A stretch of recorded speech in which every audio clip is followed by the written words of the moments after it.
Hi. Alright, we're rolling.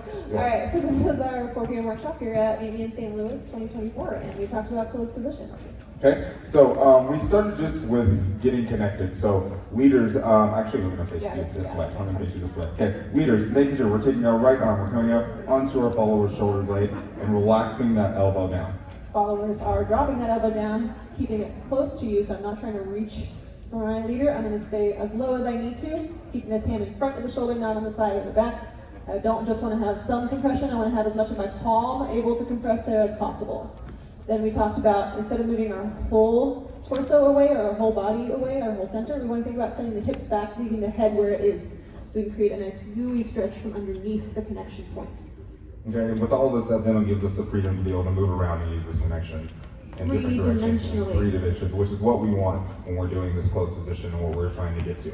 So the next thing we did is we just took that and we put it into our basic steps, just to kind of get us a little bit more freedom to get us thinking about how this can move. So the first thing that we did was we took this into a side pass. So we did 1, 2, 3, and 4, 5, and 6. We'll try that one more time. 1, 2, 3, and 4, 5, and 6. The biggest thing, leaders, with this is that I wanted to make sure that I didn't stay in one position. We wanted to move a little bit with this. So I wanted to make sure 2, 3, and 4.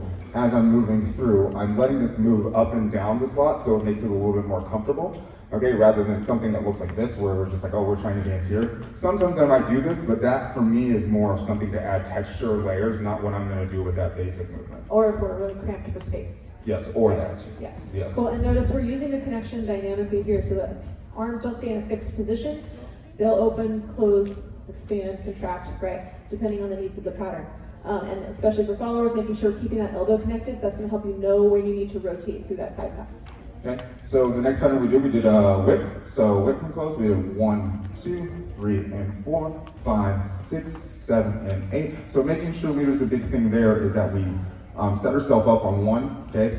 One to our left side of the slot, 1, 2, 3, and 4, and then making sure we actually travel this on 5, 6. So we're going to on 5, 6, 7, and 8. We were keeping it in place a little bit too much, so make sure we travel that.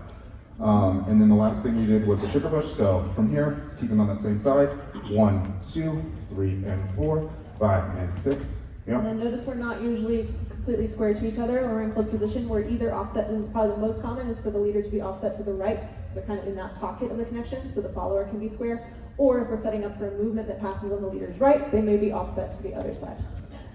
Okay, and last thing that we didn't mention earlier, remember leaders high up in the armpit, want that wrist in the back corner of the follower's rib cage, and so that whole palm can be on the follower's back. Relax so it can mold and not be grippy or tense. Cool? Full surface area contact, and we're using wrist, arm, and frame to create rotational movement. I think that was it. That was it. Okay, yeah. Thank you guys. Thanks again, Oscar.